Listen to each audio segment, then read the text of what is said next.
วันนี้ฉันถึงรู้ดีย้อนเวลากลับมาไม่ได้โธ่เอ้ยโชคชะตาเล่นตลก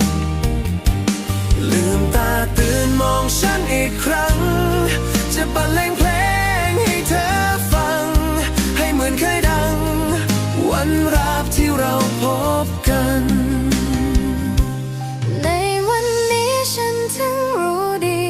ย้อนเวลากลับมาไม่ได้โธ่เอ้ยโชคชะตาเล่นตลกลืมตาตื่นมองฉันอีกครั้งจะบรรเลงเพลงให้เธอฟังให้เหมือนเคยดังวันราบที่เราพบกัน